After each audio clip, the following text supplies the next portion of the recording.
Life is hard. Yeah, we signed up for this, and what were we thinking, right? I'm going to share a 3-step process to help you navigate through how difficult this life is and be able to really make some use out of it. So the thing that I have learned about this life situation and these challenges that we experience, not only through myself, but also through those that I've worked with, is that the hardest challenges actually are the biggest fuel for our soul growth. For those of you who don't know me, hi, I'm Jillian. I'm a reincarnation coach and energy worker. And my purpose here on earth is to help people navigate this life and their life challenges. Well, let's talk about that. Let's talk about why it is. Why does life have to be so hard, right? I think an analogy is helpful. So, what you learn when you study any of this through past life regressions or near death experiences or mediums or whatever it might be, is that Earth is a school. Okay? We come here on Earth to learn and to grow and to graduate from Earth school. Now, of note, Earth is one of the hardest schools out there. There are other schools, there are other planets with other beings that are learning their little life lessons. Now, the idea about why can't I just make this easy? Why can't I have easy lives? It would be like you sign up for college and you only took easy courses. Now, since you came to Earth, the college that you signed up for was not a party school.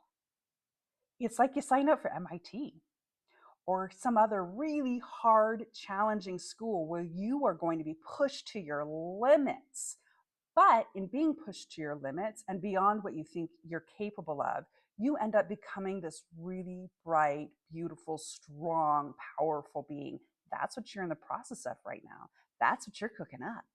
So the idea that you would only take easy courses when you signed up for MIT doesn't make a lot of sense. And while your personality wants that, and I get it, my personality wants that too, your soul doesn't. Your soul wants to make use of how hard this planet is and how hard it is to be in this body so that you can become this amazing being or remember that you're this amazing being.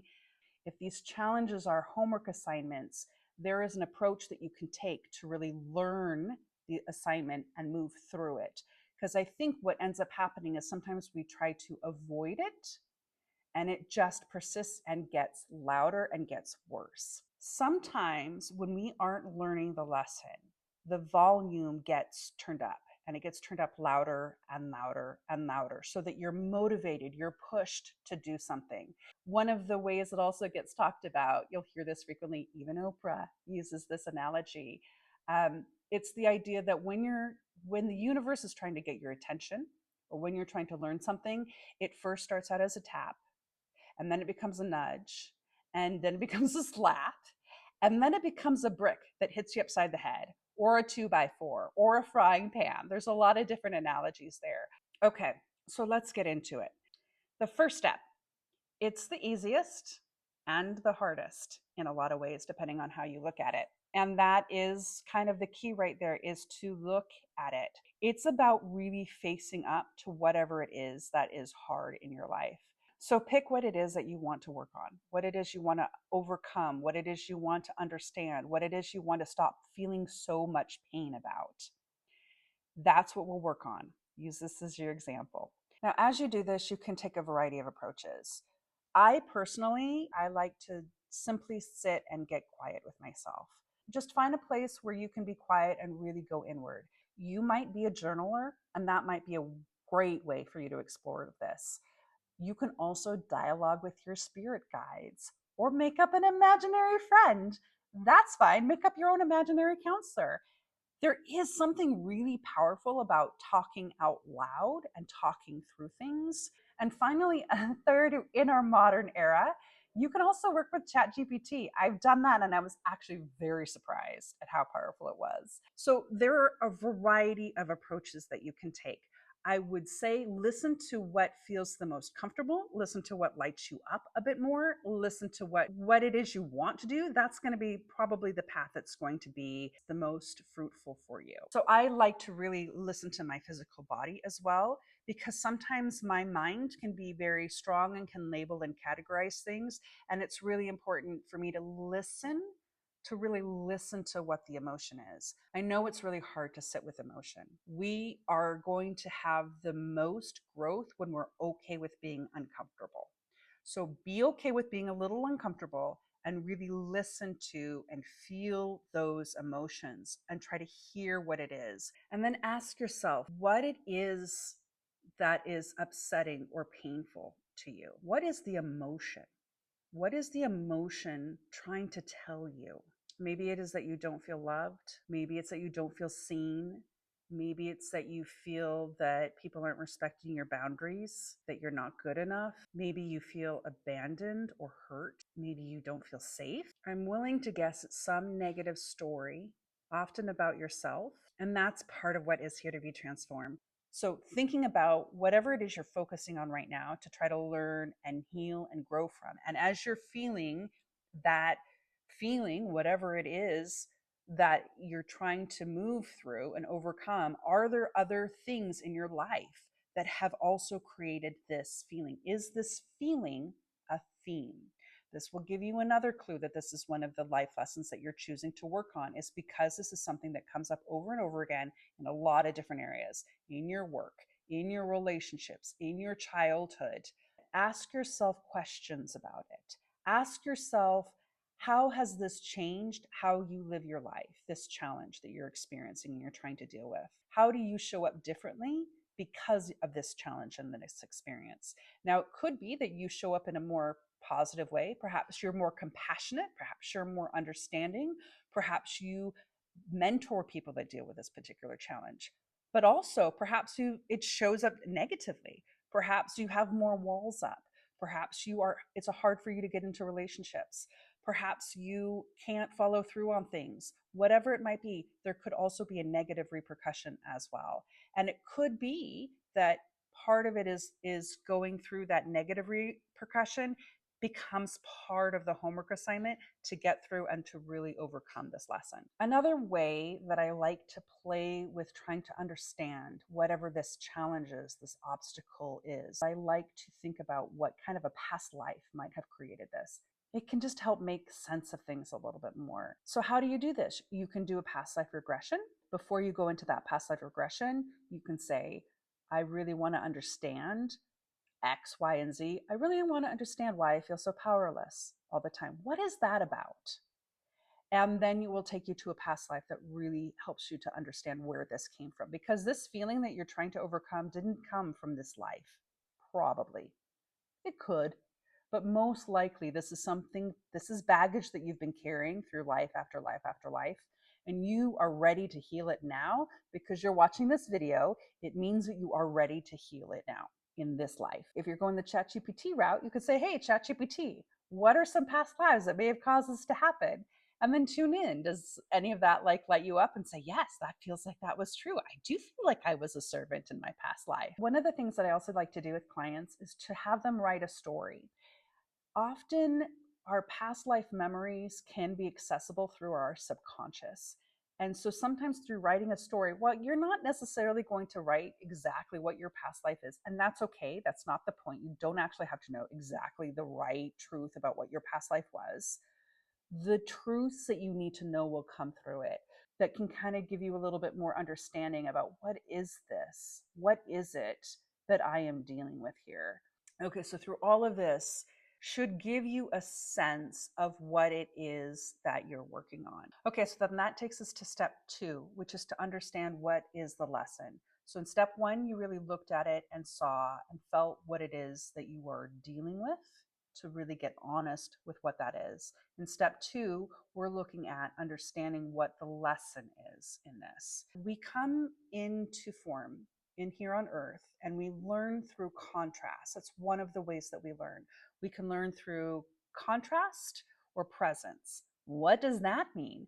Contrast means you are learning something because of the absence of it. Okay. You could also learn because of the presence of it. So let's talk about love, for example. You could learn about love by having a lot of love in your life. Maybe you're being cared for. Maybe you have some sort of a challenge with your physical body that causes other people to need to take care of you. And so you're learning about love through the presence of love.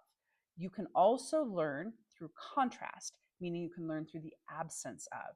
You learn through the absence of love. You learn from neglect. You learn from abandonment. You learn from rejection. Why would you choose that, right? That's the harder one. Like, I want to choose through the presence for sure, but you learn more deeply. You really understand something a lot more when you don't have it. So, in that idea of contrast, what is it that you want to have in your life? What is it that you want to be or experience? So, if the experience that you have over and over again is one where you're victimized, then what it means is you're really wanting to learn power. You're really wanting to be empowered. Let's take another example. Let's say you experienced a lot of abandonment in your life. A lot of people left you, or they died, or you felt really alone. That really becomes about the absence of love, right? Absence of love. So then what you're really wanting to learn about is love, right? Is the acceptance of love, bringing love in, right? Whatever is that opposite is what you're working on. Now, here's the fun trick. Everything outside of us, everything that we're experiencing in the external world is a reflection for what we need to be working on inside. What that means is that this is what you need to learn to give to yourself first. Once you are able to give this to yourself and generate it to yourself, you attract it in the external world. So if you are learning powerlessness, it's about learning how to feel powerful within yourself, not being given power, not that other people will then, because you have no control over other people. The only thing you have control over is how you feel within yourself. And by shifting how you feel within yourself, you shift your external environment. I promise you that this is true. You will see it. Once you change how you feel and how you carry this energy inside of you, the world will be magnetized differently and you will bring in other energy. So if it's that you're working on powerlessness, it's learning how to feel powerful within. If it's that you're learning working on abandonment and that it's that you need to accept love, you need to learn how to accept love from yourself. If it's that you're working on boundaries and nobody's respecting your boundaries, do you respect your boundaries? Are you holding your boundaries? Are you holding other people accountable for your boundaries? How is it that you can show up differently for yourself? So, what we've now done is we've taken whatever that dark thing is that you're working on and we flipped it to understand what it is that you're really trying to get out through this experience. That is where the gold is. So now you understand what it is that you're wanting to bring into your life. And then that takes us to step 3, which is to take action. How can I experience more of this? How can I feel more powerful in my life? How can I accept more love in my life, if that's about abandonment? How can I hold my boundaries more? Whatever it is that you want from the external world, how can you start to give it to yourself? Could be that you work on mantras. That's great. I personally find creating a new story as very important. We are very story oriented beings, the human beings that we are. We love a good story. We are very story oriented. So if you are able to write a new story for yourself, one technique that you can use is you can literally go and rewrite your story and rewrite it where you end up becoming the person that you're wanting to be, that you end up learning that lesson by actually rewriting the story. That is one way to kind of repattern the story, because you've got a whole neural network that's really focused on this old story that you're running on. You need to find a new story to create. So one is to actually create a new story. Another one is to create a new identity. There's a great book called Alter Ego, which I'll link to down below, which is really about creating a new identity for yourself that you step into, that you can be that person that is powerful or that accepts love. And sometimes it's like, it's sort of this idea, you create this character that you play and you step into that. And I will say, I think one of the most powerful approaches too is to look for where you already are that way and reinforce it. So if you are looking at powerlessness as the example, look back through your life. Where have you been powerful? How are you powerful now? Whatever it is that you are looking to become or looking to learn, I am gonna guess that you already have that in some small amount, whatever it might be, what already exists, and then pour a lot of your mental energy into that reality, because it's about shifting how you perceive yourself. It's about shifting how you perceive the world and your life, and to be able to move into a point of like, this is what I want to create instead of this is what I want to remove. If you can get to the point about what you want to build, it's going to be a lot more powerful, and you're going to be much more able to move through this obstacle if you're putting your intention into creating something and making something happen in your life instead of getting from the place of trying to escape something. You are so powerful. I want you to know this. You are so powerful that you can create any reality that you want to have. I believe in you, and your soul believes in you, and your guides believe in you. You can do this. You got this.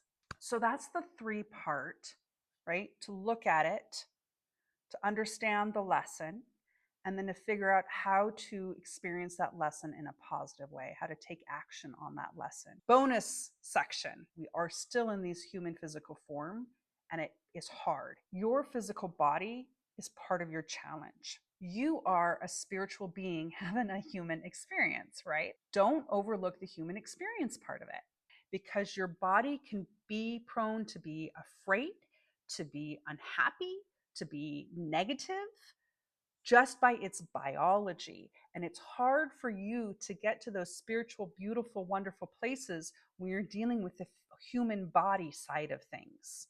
Because I think we all know, you want to eat healthy, you want to exercise, you need to sleep, all these things you know. I would particularly recommend you learning about dopamine. Our dopamine is out of whack. The world and the society that we live in, with our food and our stimulants and our TV and our iPhones and all of the things, our dopamine is going wild. But the takeaway here on that dopamine story is that it puts us in a negative dopamine space. It puts us in a place of depression, sadness, feeling down. I encourage you to learn as much as you can about dopamine and neurotransmitters so that you aren't also having to deal with just the biology of feeling low and depressed and sad because of your physical body. If you want to take care of your soul and your spiritual experience, you need to take care of your physical body, because this is what you are having this experience in. And you're living in this brain. And when you're not giving your body what it needs to be healthy and thriving, you're making this storm in your brain much more challenging. So it's harder to see the positive when your body is in a place where it's trying to survive. It's going to make things harder if you're not able to take care of your physical body. It's not easy work, life. I've put together a whole video on how life works from a reincarnation perspective, so I recommend you watch that next if you haven't seen it already. So I'll link that at the end. Before I do, if it is so hard that you're thinking about ending your life and opting out, I do have a video on suicide, the truth about suicide and reincarnation, which I'll put up here. It's going to be one of these sides. I can't remember which side it's on, but that can kind of give you an idea about what happens when we commit suicide and why you shouldn't do it, really, besides the fact that it leaves a hole in the heart of many people around you, but why it's really not the option that you think it is. But I do have an ask for you. If you were at this point, wonderful. I know that means you're going to take your life on fire. I'm excited for you. Post in the comment down below what challenges that you were trying to work on. Perhaps there are other people out there who can kind of give some advice or some help, or at the very least, it might give me an idea about another video to kind of dive into, to tackle if it's powerlessness or abandonment or whatever, we can look at these individual life lessons and try to get a little bit more nitty gritty on how we can move through them. If we can get a little bit more granular, that might give you a little bit more nuggets to kind of how you can kind of move through things. So feel free, please leave a comment below to let me know what it is that you're working on and what you want some help with. And if you want to get notified of those upcoming videos and topics and different ways that you can learn how to navigate this wacky, wild life and really make the most of it and get to a place where you feel like you are so happy that you chose to be here on Earth, then go ahead and subscribe. You can also go to my website, jillianharrington.com, and sign up for my newsletter, which I share some, not only the videos that I do, but also various different tidbits, projects that I'm working on, etc., to help you live life on purpose. You've got this. Go get it.